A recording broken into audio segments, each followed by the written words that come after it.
you having fun so far? Jolene, Jolene, Jolene, Jolene. He was barely able to stand at the microphone, and he recorded the vocal anyway. It became the song most historians now call the greatest in the genre's history. One of the women on this list walked away from fame so completely that no one in the industry has confirmed seeing her in public for over 4 decades. I'm begging of you, please, don't take my money. 10 songs, 10 stories that almost fell apart before they ever reached a radio dial, and every single one of them became a piece of American history. Said if you're gonna play the game, gotta learn to play it right. Every genre has its hit songs. Country music has something rarer, hit songs that were never supposed to happen at all. A teenager handed a story too heavy for her age. A ballad radio programmers refused to play because it ran too long. A songwriter's afterthought that turned into an entire era's biggest anthem.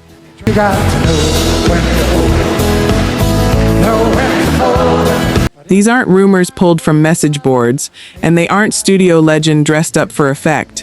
They're documented moments in Nashville's history, some celebrated, some still argued over by historians and fans alike.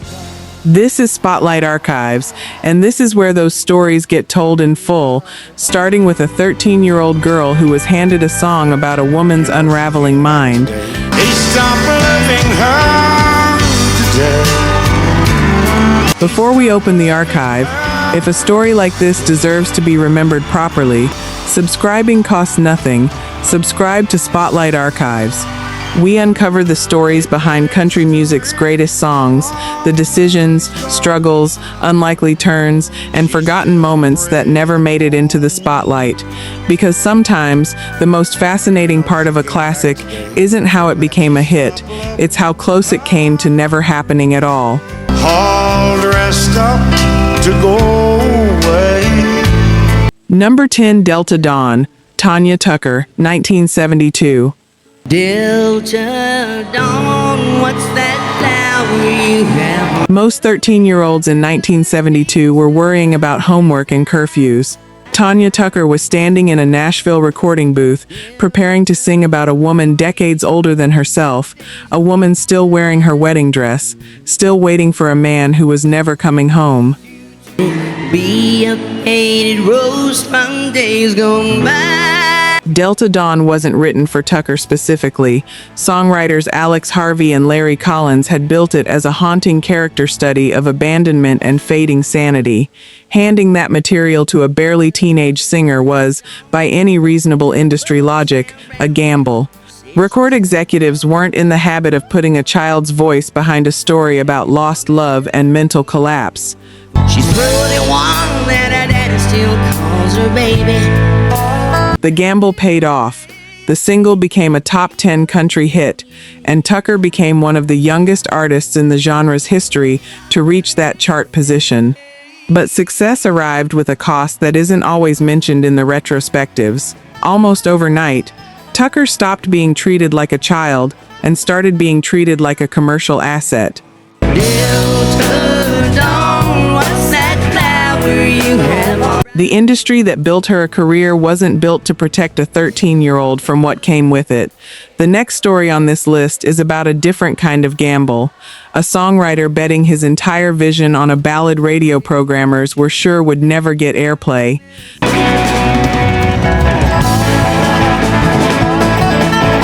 Number 9, El Paso, Marty Robbins, 1959. Every day has been uphill. By the late 1950s, country radio had an unwritten rule: keep songs under 3 minutes, because that's what stations would play.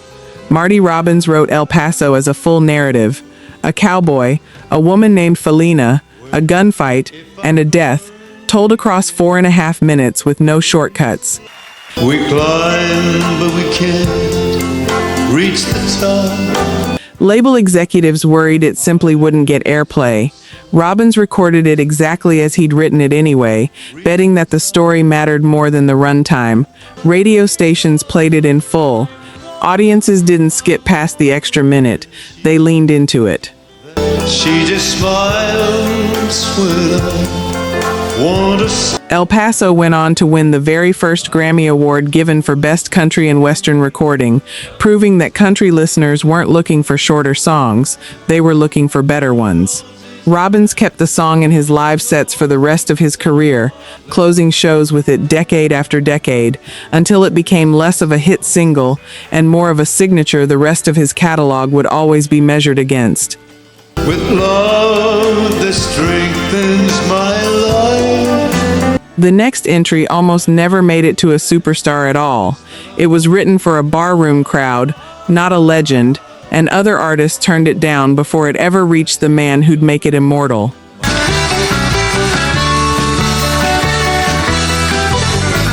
Number 8, Friends in Low Places, Garth Brooks, 1990.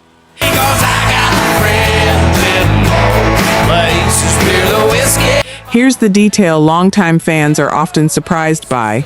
Friends in Low Places wasn't written with Garth Brooks in mind. Songwriters Dwayne Blackwell and Earl Bud Lee built it as a rowdy sing-along bar song, the kind meant for a Friday night crowd, not a career-defining anthem.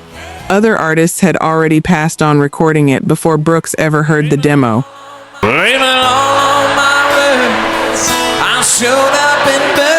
Brooks fought to keep the song's rougher, honky-tonk energy intact rather than smoothing it into something more radio-safe, and the label wasn't initially convinced they had a signature single on their hands. The last one to know, the last one to show up. The public disagreed almost immediately. The song became a fixture at weddings, tailgates, karaoke nights, and bars for more than 3 decades, turning Brooks from a promising new artist into the face of a stadium-sized new era in country music. I was the last one you thought you'd see there. If you've made it this far, you're clearly not just here for the music. You're here for the stories behind it, and that's exactly why this channel exists. If that's worth something to you, subscribing is the only way we know to keep bringing these back. You'll never hear me cry, 'cause I got Number 7, The Gambler, Kenny Rogers, 1978. For a taste of your whiskey, I'll give you some advice. Written by songwriter Don Schlitz years before Kenny Rogers ever recorded it, The Gambler had already been cut by other artists without much success. Said if you're gonna play the game, boy, gotta learn to play it right. Rogers wasn't the first to sing it, but he was the one who found the right pace and the right gravel in his voice to make its central metaphor, knowing when to hold on and when to walk away, land as genuine wisdom rather than a card game cliche. You got to know when to hold it. Know when to hold it. The song became Rogers' signature recording, won a Grammy, and spun off an entire television movie franchise built around the character he'd voiced for barely 4 minutes on record. It's a reminder that in country music, the artist who makes a song immortal isn't always the one who wrote it, or even the one who recorded it first. But in his final words, I found pace that I could keep. You got Number 6, Stand By Your Man, Tammy Wynette, 1968. Stand by your man. Give him Reportedly written and recorded in a matter of minutes with producer Billie Sherrill, Stand By Your Man became one of the best-selling country singles by a female artist in history. On the surface, it sounded like a simple declaration of devotion. Sometimes it's hard to be a woman. What audiences didn't fully know at the time was how closely the song's message mirrored Wynette's own marriage to George Jones, which was already strained by his drinking and unpredictability. The song's lyrics, loyalty no matter what, collided directly with the life she was actually living. In the years that followed, the song became a genuine cultural flashpoint, particularly through a feminist lens that read it as asking women to endure too much in the name of love. Giving all your love to just one man. Wynette spent years defending it publicly, insisting it wasn't about submission but about loving someone through their flaws, an explanation the song eventually outgrew, becoming something audiences, critics, and historians are still arguing about today. And if you love him, oh. The next story is more personal in a completely different way. A real woman, a real rival, and a song built entirely out of one artist's private insecurity. Stand by your man. Number 5, Jolene, Dolly Parton, 1973. Jolene, Jolene, Jolene. According to Dolly Parton's own retellings over the years, Jolene was inspired by a real encounter, a red-haired bank teller whom Parton has described as taking a noticeable interest in her husband, Carl Dean. What's easy to miss on a casual listen is that the song isn't built on anger, it's built on fear.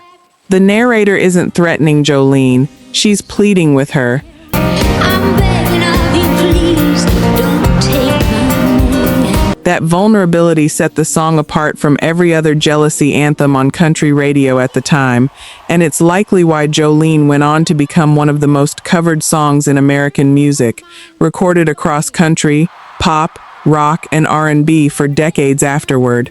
Jolene, Jolene, Jolene, Jolene. Parton turned a private moment of insecurity into something universal enough that, more than 50 years later, people are still naming pets, businesses, and playlists after it. Please don't take him just because you can. 5 stories down, and we've already seen how easily some of country music's greatest songs could have disappeared forever. Which one has surprised you the most so far? Tell us in the comments. And if you're enjoying these stories, subscribe to Spotlight Archives. There's still plenty left in the archive, and the final 5 are where things get even more unexpected. Let's keep going.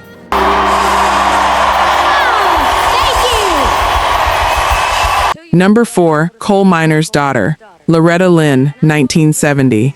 Well, I was born to coal miner's daughter. Loretta Lynn has long said she was married at 13 and raising children before most girls her age had finished middle school, though it's worth noting that some biographers and researchers have raised questions about her exact birth year and age at marriage, based on conflicting historical records. Lynn's own account remained consistent throughout her life, but historians consider the precise age disputed. We were poor, but we had love. That's the one thing that What isn't disputed is the song itself. Lynn wrote Coal Miner's Daughter from memory on what she later described as a $17 guitar, working out the melody line by line while telling the true story of her childhood in Butcher Hollow, Kentucky, a father who worked himself down in the coal mines, a mother scrubbing laundry by lamplight. he shoveled coal to make a poor man's dollar. By her own account, Lynn doubted anyone outside her own family would care about the story. Her label wasn't fully convinced either. A song this specific and unpolished wasn't the usual formula for a chart topper. My daddy worked all night in the Van Leer coal mine. Released in October 1970, it went to number 1, became the title of her best-selling autobiography, and later the basis of an Oscar-winning film.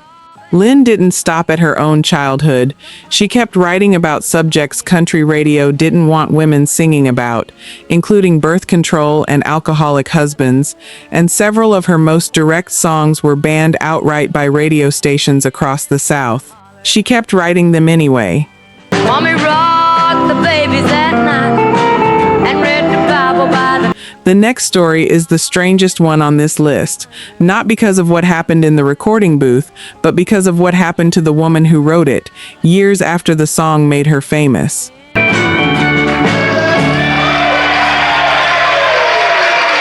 Number 3, Ode to Billie Joe, Bobbie Gentry, 1967.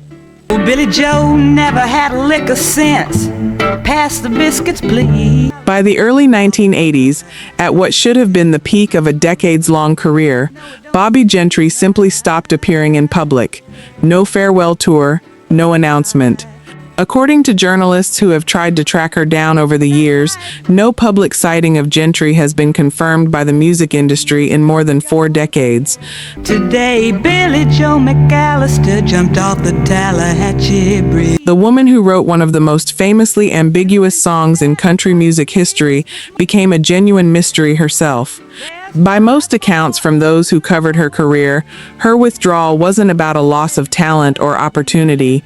It was, as those closest to the story have suggested, a choice to protect her privacy completely, and she got exactly that.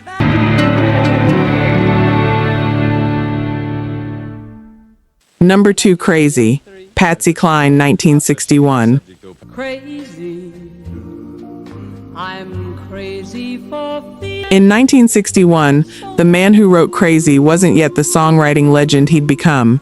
He was a broke, largely unknown writer from Texas named Willie Nelson. Crazy for feeling so lonely. As the story has been told by those close to it, Nelson believed in the song enough to bring it directly to Patsy Cline, who was still recovering from a serious car accident and struggling with some of the song's higher notes. I'm crazy, crazy. She went into the studio anyway. According to accounts from those in the room, she delivered a vocal performance strong enough to make the song an instant standard, one that helped establish Nelson as a songwriter and became Cline's own signature recording. Just 2 years later, in 1963, Cline died in a plane crash at 30 years old. I'm crazy for loving you. The song has never stopped playing since. Stay with this next one, because it changes how a lot of listeners understand this entire list.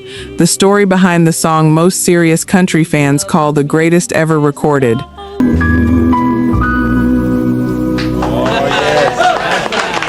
Number 1, He Stopped Loving Her Today. George Jones, 1980. He stopped loving her today. By the late 1970s, George Jones wasn't just struggling. His addiction to alcohol and, later, cocaine had taken over his life so completely that he missed dozens of his own concerts, earning him the nickname No-Show Jones. His marriage to Tammy Wynette had already collapsed years earlier, and reports from the period describe him as at times broke and without stable housing. Hoping she'd come back again. Songwriters Bobbie Braddock and Curly Putman brought him a new song about a man who loved a woman for the rest of his life, right up until his death. Jones reportedly hated it at first, calling it morbid and doubting anyone would buy something so bleak. A place to read upon his door. According to accounts from the sessions, Jones was in such rough shape by that point that he struggled to remember the melody and needed multiple takes to get through the recording, including its spoken bridge, one of the most quietly devastating moments in the finished track. He still loved her through it all.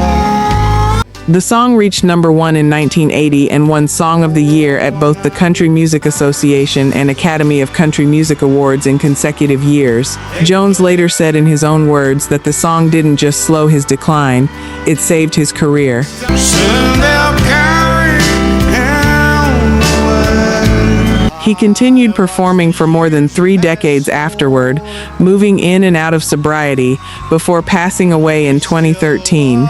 At his funeral, his close friend Alan Jackson performed the very song that had once been almost too broken to finish. He stopped loving her. Some songs become classics because everything went right. Others become classics because, somehow, everything went wrong, and they survived anyway. If this is the kind of history you want more of, the real stories behind the songs, not just the highlight reel, subscribing is the simplest way to make sure the next one finds you. He stopped loving her today. Subscribe to Spotlight Archives. We're here to dig deeper into the moments, people, and decisions that shaped country music history. And if you're ready for another story, there's another chapter waiting on your screen now. Until next time, keep the music alive, and keep the stories alive. He stopped loving her today.